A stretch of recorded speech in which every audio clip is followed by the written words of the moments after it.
I welcome Dr. and Special Officer and Director sir and all my friends. Today we are celebrating the 150th birth anniversary of Birsa Munda.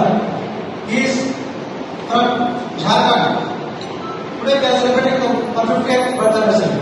We all know who is the father of the nation?